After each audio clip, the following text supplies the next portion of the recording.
saya minta kepada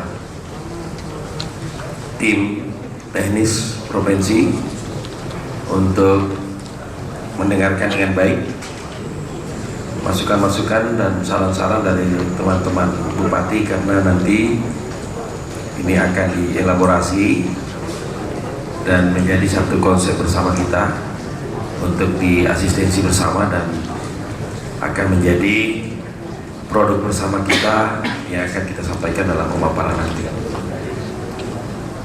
Saya berikan kesempatan Bombana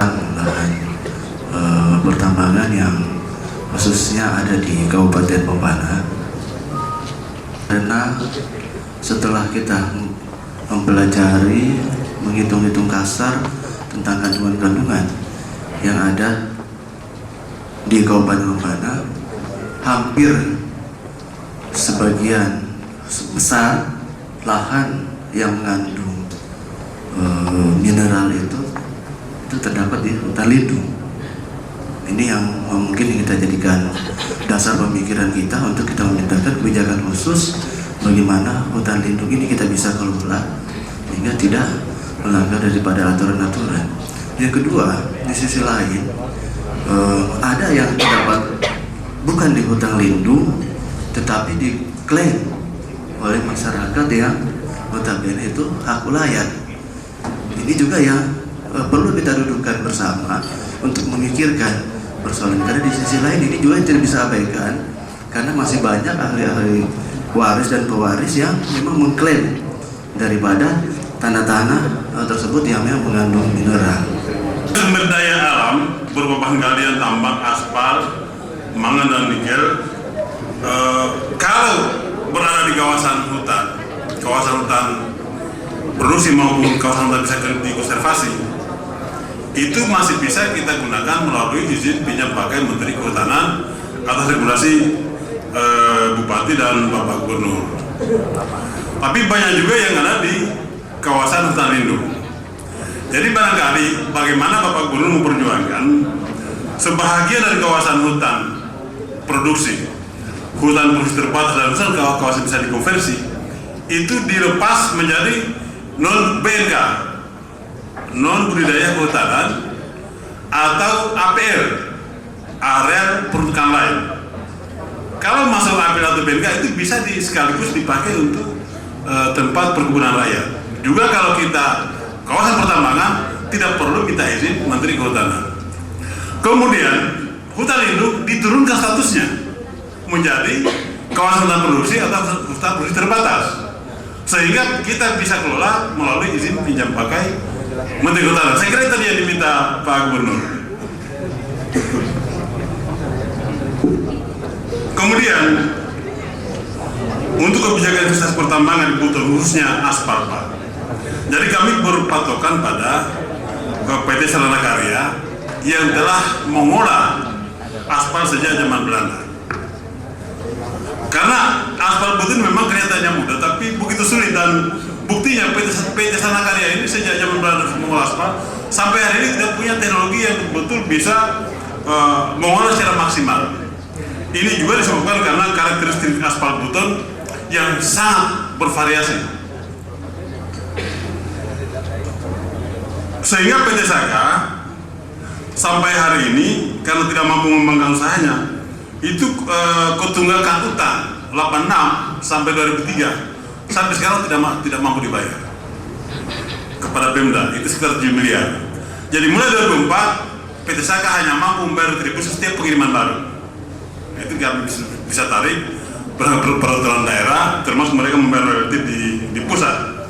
Tapi ketunggakan utang kepada Pemda sejak 86 sampai 2003 sampai hari ini tidak bisa dipenuhi. Oleh sebab itu kepada kami membuka semudah-mudahnya ini untuk yang berinvestasi di aspal, ya, begitu mudah kan beri kesempatan. Dan sebagai contoh juga sekarang pabrik kapal api sudah memproduksi dan setiap bulan sudah mengirim ke Cina. Tapi ada teknologi baru yang mereka dapat dengan teknologi makadam. hanya teknologi ini membutuhkan aspal yang lembek. Sekarang mereka bisa bahan baku karena di KP-nya ternyata keras semua. Nah, akhirnya mereka untuk memenuhi kebutuhannya, sementara mereka beli di PT Sarana Karya sambil mencari yang lembek di KP-nya. Karena ternyata aspal itu yang mereka temukan dalam satu tempat saja itu bisa beda-beda. Lapisan pertama keras, nanti di tengah lembek, di bawah keras lagi. Nah ini teknologinya beda. Jadi mudah kelihatannya, tapi sulit. Dan saya kira itu sebabnya sehingga PT Sarana sejak zaman Belanda Mongol aspal sampai hari ini tidak memiliki teknologi yang maksimal. Ini dalam rangka persiapan seperti penjelasan Pak Gubernur bahwa kita harapkan adanya kebijakan khusus dari Bapak Presiden. Jadi menurut tema kami, Pak, kalau mungkin kita bicarakan lebih detail di sini, yang kami sarankan adalah pertama, tim-tim teknis dari kabupaten kota, instansi terkait, mungkin bisa dilanjuti malam hari sampai besok. Karena kalau tidak ini, Pak, ini bisa nanti hasilnya tidak maksimal. Contoh kasus hutan, seperti yang disampaikan oleh Bapak Bupati Buton tadi, dicontohkan Surawolio. Itu di belakang rumah, tanah-tanah masyarakat itu patok hutan. Pengalaman kami camat dulu melihat, mohon maaf ini teman-teman kehutanan masa lalu, bahwa karena yang dipakai tenaga untuk mematok hutan itu adalah anggota masyarakat juga.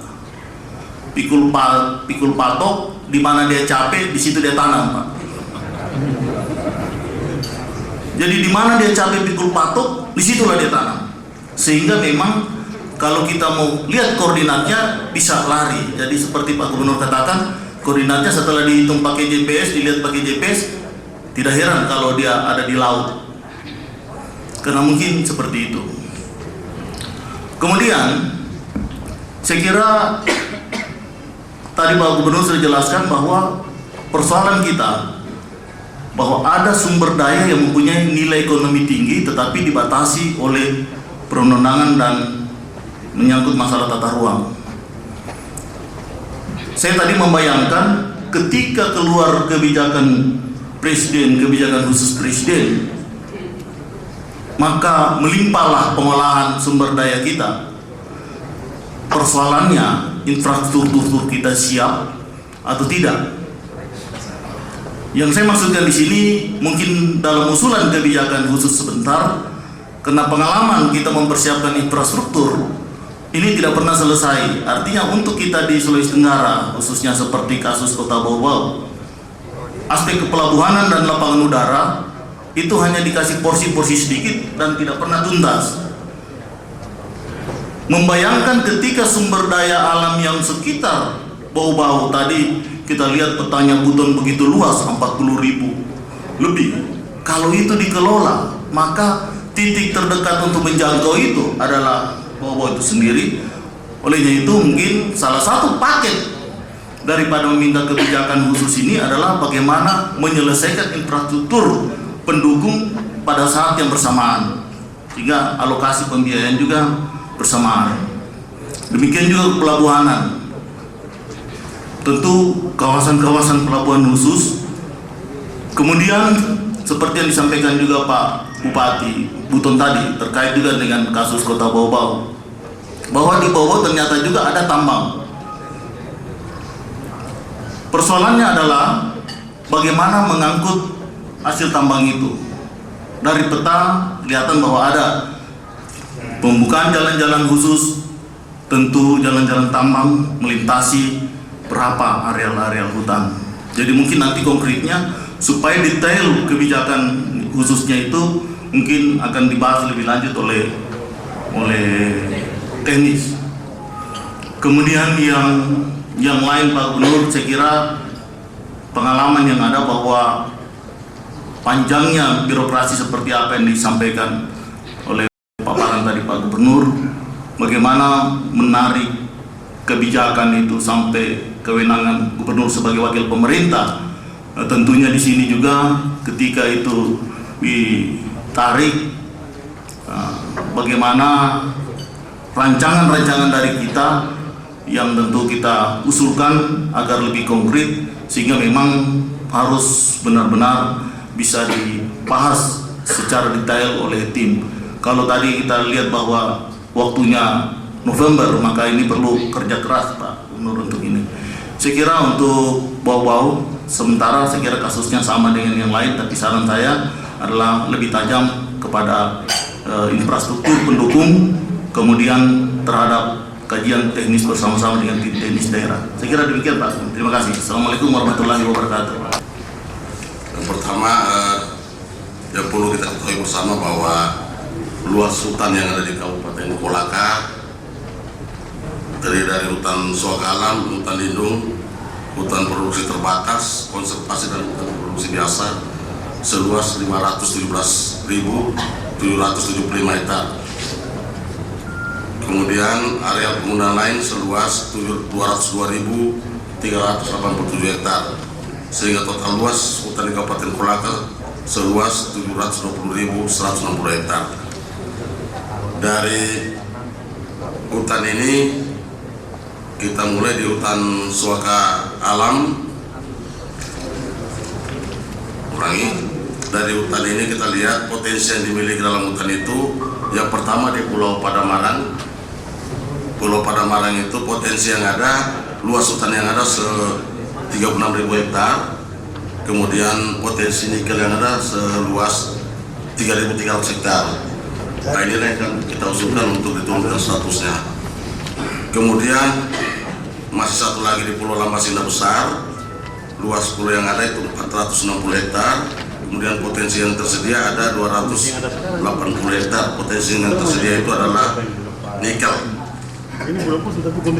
Berikutnya di Kecamatan Tilawuta dan Ladongi juga di sana ada nikel. Terdapat di hutan suaka alam, potensinya adalah 800 hektar dengan luas kawasan hutan 12.800 hektar. Berikutnya di Kecamatan Lamandia, Kabupaten Kolaka, di Pegunungan Mendoke, Kecamatan Lamandia, luas lahan yang ada itu hutan 12.800 hektar, potensi nikel yang dimiliki 1.641 hektar. Berikutnya di Kecamatan Latamaga, Hulu Mulaka yang ada emasnya, di sana ada onyx seluas 200 hektar. Kemudian untuk khusus emas kita belum deteksi seberapa besar potensi yang kita miliki di sana. Berikutnya di Kecamatan Wolo Tamburasi, di sana ada marmer seluas 1.500 hektar. Berikutnya di Kecamatan Uluiwoi di sana juga ada marmer sekitar 600 hektar tersedia. Kira-kira ini gambaran potensi yang kita mohonkan dan menangkap peninjauan kembali, penurunan kembali status hutan yang ada di wilayah Kabupaten Kolaka dengan berbagai potensi yang kita miliki. Harapan kita ke depan dengan potensi sumber daya alam yang kita miliki, kita dengan pemanfaatan sumber daya alam yang kita miliki, kita bisa meningkatkan kesejahteraan masyarakat. Saya pikir ini Bapak Gubernur yang dapat saya sampaikan secara singkat. Atas kesempatan ini terima kasih. Wassalamualaikum warahmatullahi wabarakatuh.